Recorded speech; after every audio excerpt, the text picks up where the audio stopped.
From peanuts to pollen, some of the smallest and most unthreatening substances can sometimes be the deadliest if you happen to be allergic to them. These seemingly overreactions are produced by the body's immune system, which mistakes harmless chemicals for invading pathogens and responds by initiating a number of extreme measures. In most cases, this is coordinated by antibodies called immunoglobulin E, IgG, which are produced when the body detects the presence of a harmful intruder. IgG then stimulates cells throughout the body to release chemicals that bring about an immune response, which can manifest itself in a number of ways. For example, pollen allergy or hay fever typically results in the airways becoming blocked as IgG causes cells to produce histamine. This, in turn, leads to an increase in the production of mucus, which then clogs up the nose and makes breathing difficult. Interestingly, a recent study found that a protein called BETV1, which happens to be the most common allergen in pollen, is extremely similar in structure to a protein produced by some parasitic worms, which could explain why the human body sometimes mistakes pollen for a pathogen. Proteins found in peanuts, as well as chemicals used in medicines, and even materials like latex, can stimulate allergic reactions as well. These reactions can take a number of forms, including skin rashes, nausea, and in extreme cases can result in an anaphylactic shock. Research has found that several factors contribute to a person's likelihood of suffering from allergies. The hygiene hypothesis, for instance, states that people who are not exposed to allergens at a young age may be more susceptible to allergies when they get older. Though more evidence is needed to prove this theory, some say it explains why allergy rates have increased as cleanliness and sanitation have improved. Scientists are also now advising people to expose their children to allergenic foods like peanuts and eggs at a young age, as studies have shown that babies who do not come into contact with these products are more likely to develop allergies when they eventually encounter them. Again, the evidence to support this claim is not rock solid, but the idea of allowing the immune system to become familiar with these harmless substances as early as possible seems to make scientific sense. Oh, volcanoes, you deliciously deadly things. There are so many ways that these mountains of fire can kill you: pyroclastic flow, superfast mud flows, ash fallout, lava bombs, you name it. They're creative, indiscriminate, and not to be messed with. Speaking of which, have you ever wondered what it's like to take a tumble into some lava? Thanks to a mixture of scientific experiments and a few unfortunate individuals themselves, we know the answer. As long as the lava flow is suitably thick, you die as you sink into the molten rock and the heat overwhelms your organs. If they haven't shut down due to stress, then the lava will pour in and physically eat away at them. Fascinatingly, there is a lot more nuance to it than that, but those are the basics. Firstly, it's worth pointing out that there are various varieties of lava. Some are hotter, others are cooler, and some are stickier. The lava's properties will determine how fast or slow your untimely demise will be. Generally speaking, most lava is around 1000 degrees centigrade, 1832 degrees Fahrenheit, and it's incredibly sticky, or viscous. It's more like a very gloopy oil than water, so when you fall into it, it'll stick to you like glue. As the average lava is 3 to 4 times as dense as you'll sink slowly too, perhaps for several minutes. So, upon hopping in for your deadly bath, you'll get stuck at the surface as the lava begins to give you full thickness burns. This injury is the type that not only destroys the upper layer of your skin, epidermis, but quickly destroys your nerve endings and severs your blood vessels within your underlying dermis. Your subcutaneous fat will also boil off, so in effect, you'll be seared like a beefsteak. Nyiragongo's lava lake with a crust adorning its surface. Photovolcaica.com Shutterstock. Your skin won't have a chance to be turned into a dehydrated form of leather unless you manage to get back out, of course. Your poor skeleton won't be able to withstand the extreme temperatures, and it'll melt away too until there's literally nothing left. Don't fret, though. Thanks to the mixture of highly toxic, acidic, and hot gases inside a lava lake, you'll likely asphyxiate, pass out, and die before the lava properly gets to melt your abdomen away.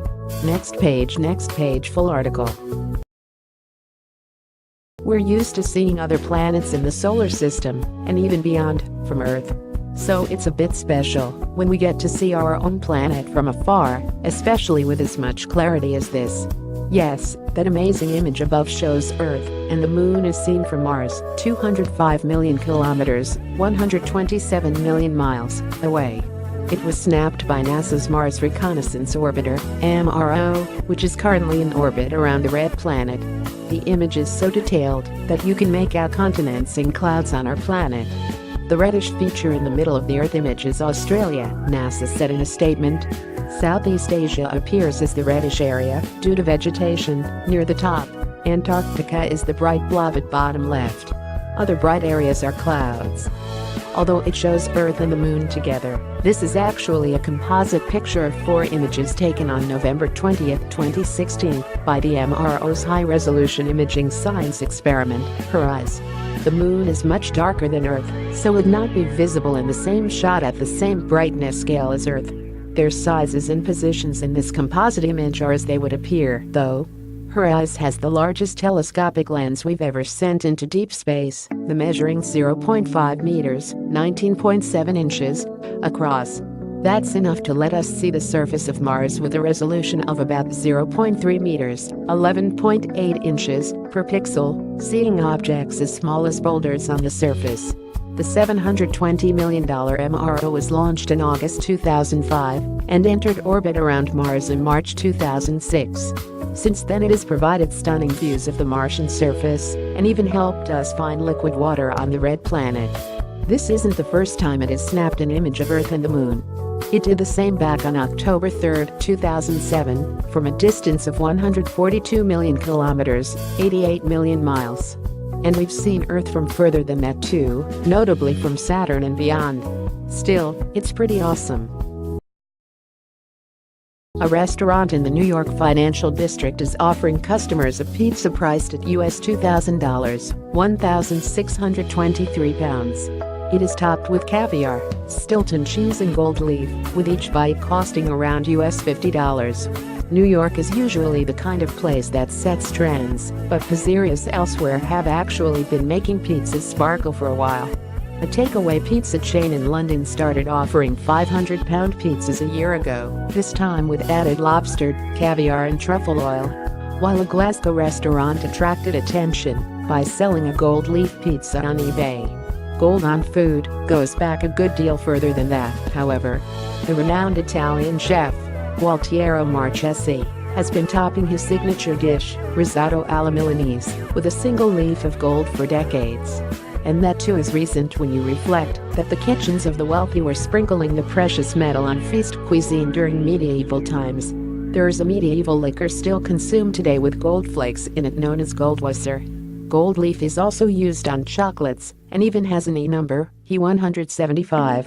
Whatever else has changed over the years, swallowing gold has always been considered the highest form of decadence. But what happens when we put gold into the body? And are there any other metals we'd be better off shaving onto pizzas instead? Better than chicken nuggets? Luis Molinaro, eat your carrots. Gold is an inert metal and is therefore not degraded by the acid in our stomachs. It will travel the length of the intestinal system unchanged, passing out in your poo. Depending on the sewage treatment system, it will eventually be returned to the land or washed out to sea ready to be recycled again. It casts panning for gold in an entirely new light. Other metals are generally not used for ostentatious displays of edible wealth, but one exception is silver. Silver can be beaten into a leaf similar to gold and is also approved for use as an additive, E174, so long as it is pure and in its non-ionic form, which is the one that can't be absorbed by the body. Next page, full article. For generations, physics students have had their minds blown by the double-slit experiment proof of how strange the quantum world can be. Some former students, apparently the type of people who play three-dimensional chess because the normal game is too easy, have come up with something even stranger.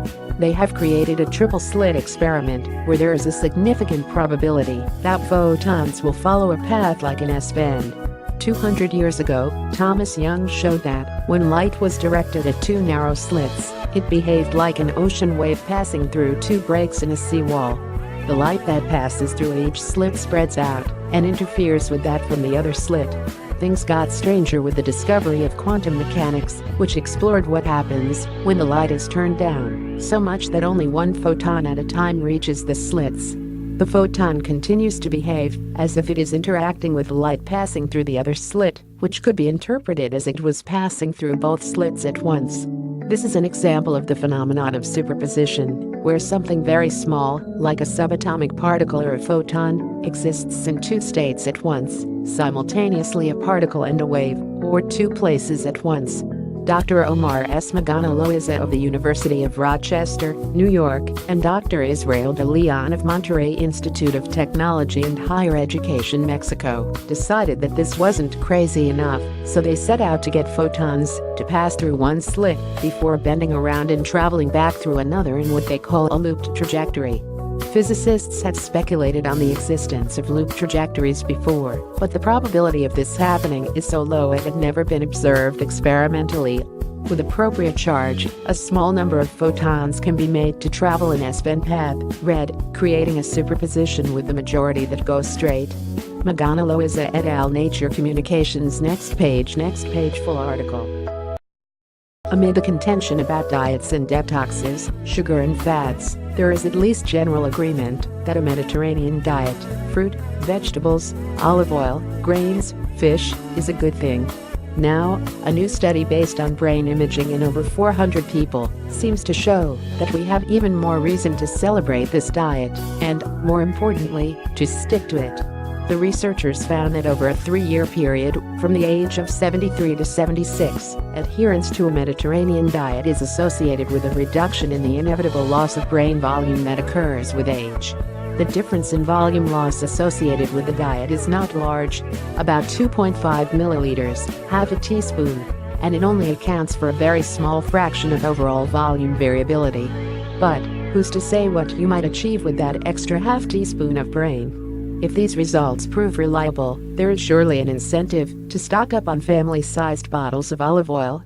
We already have evidence that the Mediterranean diet, and particularly higher fish and lower meat consumption, is associated with increased brain size. But it's hard to interpret associations between lifestyle and the brain, because a causal relationship is equally credible in both directions. That is to say, if I eat healthily and have a big brain, it might be that my diet is good for my brain, or my big brain is good at helping me maintain my diet. Or there may be something that I haven't measured, something that influences my brain and my diet separately. For example, if I live a comfortable, affluent, stress-free life, perhaps this is simultaneously good for my brain and facilitates my healthy diet. If so, finding a healthy association between diet and a big brain does not mean that they are directly related. The brain inevitably shrinks with age. Mystic Studios, Shutterstock.com. These are critical considerations. Citing evidence to support lifestyle changes demands that one knows the precise lifestyle changes needed and what the precise benefits may be. This is why randomized control studies are so appealing. If you have two well-matched groups, subject them to controlled dietary interventions and do a before and after analysis, you are on firmer ground when asserting that the dietary intervention has had a direct role in producing the changes. While the researchers in this latest study did not carry out a randomized trial, however, they have nevertheless provided important insights by gathering repeat data, allowing them to compare brain size, not in terms of absolute values, but of changes across time. At age 70, participants gave a detailed report on their dietary habits. On this basis, they could be characterized as high and low in their adherence to a Mediterranean diet. 3 years later, they had a baseline brain scan, and, a further 3 years afterwards, brain changes from this baseline were assessed with a second brain scan, so every participant served as their own control. This is a powerful approach, and, as well as using the initial scans to confirm that brain volume is indeed greater in people who follow the Mediterranean diet more closely, they determined that, between the ages of 73 and 76 years, there was a greater loss of brain volume for those with low adherence to the diet. This remains significant when taking into account a number of highly relevant factors relating to age, sex, health, body weight, education, and aspects of psychological functions. Next page, full article. We often think of humans as having a solely negative impact on the natural world. But the development and spread of urban areas is having another impact on wildlife. We have effectively created a new ecosystem, with new niches and opportunities for organisms to exploit, and new pressures to influence them. A new paper has found that urbanization is driving the rapid evolution of many species, changing their appearance, size, and migratory behavior. The study, published in the Proceedings of the National Academy of Science, looked at over 1,600 species of both plants and animals, and found a clear sign of this impact that cities and urban spaces are having on the wildlife that now calls them home. We found a clear urban signal of phenotypic change and greater phenotypic change in urbanizing systems compared to natural and non-urban anthropogenic or human-created systems, explained the paper's lead author, Marina Alberti, from the University of Washington. By explicitly linking urban development to heritable traits that affect ecosystem function, we can begin to map the implications of human-induced trait changes for ecological and human well-being. The shifts in how organisms function in the increasingly urban environment could have profound impacts on the ecosystems developing in cities. For example, these changes could alter biodiversity, which in turn could change nutrient cycling, water purification, and even food production, or how diseases emerge and spread. Birds have already been found to be shifting their migratory patterns, and with recent outbreaks of the H5N1 virus across much of Europe, it could have important consequences on its dispersal. But while we are clearly having an impact on the wildlife that manages to move into and survive in our cities and urban areas, it is not necessarily a bad thing. Certainly many species have been, and will continue to be, extinguished by human action, said co-author John Marsliff. But we reveal how others are evolving the necessary strategies and physical characteristics to coexist with humanity.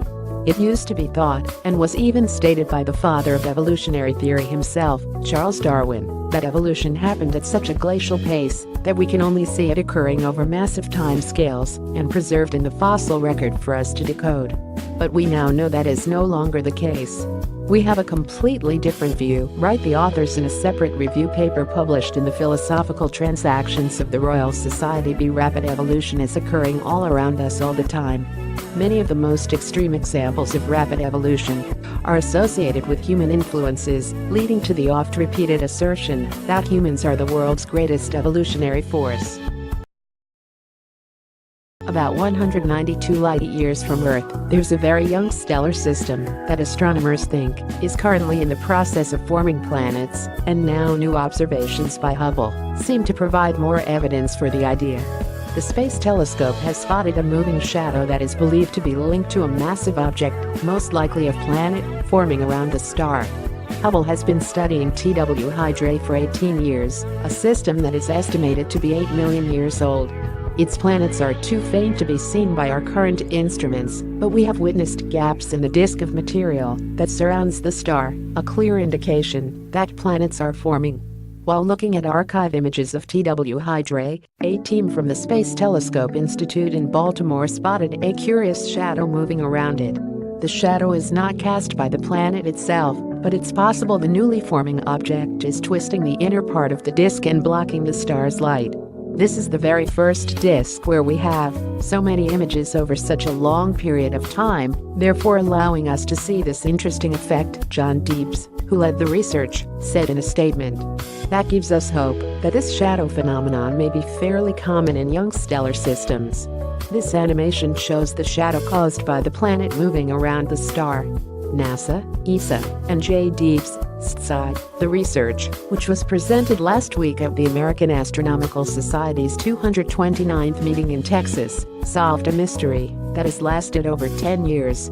Deebs first spotted the anomaly in the disk's light coloration in 2005. The shadow is located 16 billion kilometers, 10 billion miles, from the star, and has an orbital period of 16 years, too fast to be a physical feature of the disk.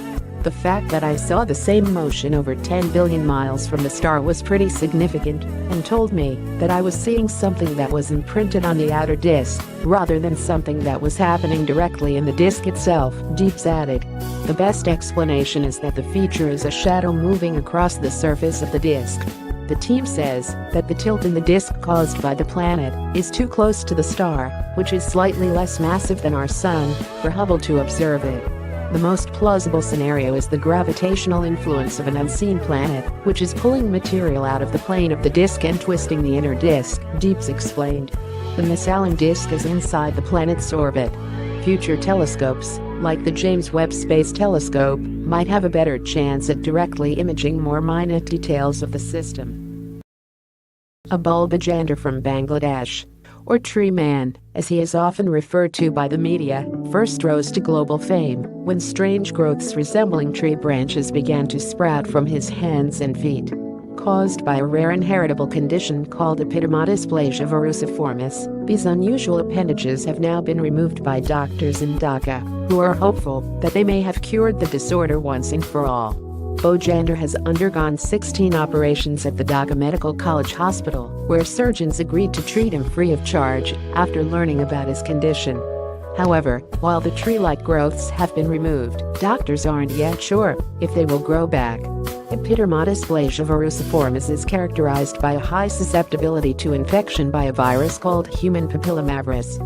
Often this virus produces no symptoms at all, but sometimes it can cause the growth of tumors, just like the wooden-like sprouts that appeared on Bojander's body. A bulbajander underwent 16 operations to remove the tumors from his hands and feet. Sam Jahan Stringer Getty Samantha Lau Sen, who led the operation, told AFP that the procedure marks a remarkable milestone in the history of medical science, and that if the tumors do not return, Bojander will be the first person ever to be cured of this condition. The patient himself is overjoyed with the results of the operation, saying, "I never thought I would ever be able to hold my kid with my hands, and that because of this groundbreaking procedure I can hold my daughter in my lap and play with her." We usually think of the hormone oxytocin, known as the cuddle hormone or love hormone, as being released when mothers cuddle their infants or when lovers cuddle each other. But a new study suggests it may have another use other than bonding individuals together, preparing them for war instead. Researchers have found that as chimpanzees prepare themselves for battle, levels of oxytocin surge, suggesting that the hormone may have a more sinister function. This is not the first time that the hormone has been implicated in aggressive situations. Previous experiments have found that humans split into teams and presented with a competitive task also show spikes in their oxytocin levels, but this latest study from the Max Planck Institute for Evolutionary Anthropology has confirmed a similar thing occurs during real conflict in apes. In the human studies, they found the hormone triggers social cooperation, bonding, and a tendency to defend fellow members of their group against those in another. The researchers of this latest paper, published in the Proceedings of the National Academy of Sciences, studied two groups of chimpanzees living wild in the forests of the Tai National Park, Ivory Coast. Both groups, each made up of 5 males and 5 females, are habituated, allowing the researchers incredible access to the apes, including the ability to collect urine samples as soon as they have been produced. We found high urinary oxytocin levels in hunting and intergroup conflict, explained Lyron Samuni, the first author of the paper. Both contexts involve group coordination. The chimpanzees' hormone levels were significantly higher than in contexts without coordinated group activity. Taking into account things such as the individuals ranked within a group or proximity to the community's territory border, the researchers found that both males and females experienced oxytocin spikes before group activities, such as hunting and warfare. This suggests that the hormone is doing a similar role to that which has been found in the human lab experiments. The researchers suspect that the role of oxytocin in helping members of the same community bond in the build-up to war could well have evolved from the role it plays in prompting mothers to defend their offspring. It means that individuals are more likely to cooperate with each other, while at the same time physically protect their comrades. It seems that oxytocin may be helping the chimpanzees make love and war. Researchers have found a way to regenerate rotten teeth. Using a drug normally given to treat those with Alzheimer's, a team of scientists have managed to repair cavities by stimulating the naturally occurring stem cells in the tooth to rebuild its dense bony tissue. While dentists can treat tooth decay in cavities, the solution is not always satisfactory. Current cements used to fill in the holes can crack or disintegrate, often leading to repeated jobs for the worst cavities. Eventually, it can even lead to the tooth in question being removed, as the hole can never fully be treated. But by treating the cavities with an already established drug, known as Tideglosib, the researchers have managed to do something remarkable. Teeth are made up of different layers.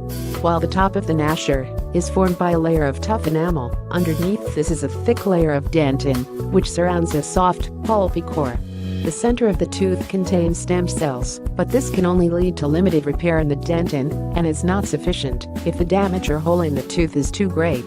The team trialed the drug on mice, treating their cavities with a biodegradable collagen sponge soaked in Tideglosib. Over time, the sponge degraded and was replaced by newly synthesized dentine, effectively a natural repair job by the tooth's own stem cells.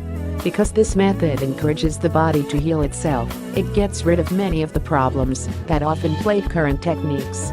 The simplicity of our approach makes it ideal as a clinical dental product for the natural treatment of large cavities by providing both pulp protection and restoring dentine, explains Professor Paul Sharp, lead author of the study published in Nature, in a statement. In addition, using a drug that has already been tested in clinical trials for Alzheimer's disease provides a real opportunity to get this dental treatment quickly into clinics. The ability for the tooth to heal itself could revolutionize how dentists treat cavities, especially considering it could potentially be fast-tracked into clinical use. The Chilean government has declassified a video and released a report on an unidentified flying object sighting that occurred over 2 years ago. The 9-minute video was picked up by a Chilean Navy helicopter at an altitude of 1,370 meters, 4,500 feet, along the coast between the port of San Antonio and Quinteros on November 11, 2014. The helicopter's infrared camera operator detected an unknown object in the distance, which appeared to be flying at a similar speed to the helicopter, at around 244 kilometers, 152 miles, per hour.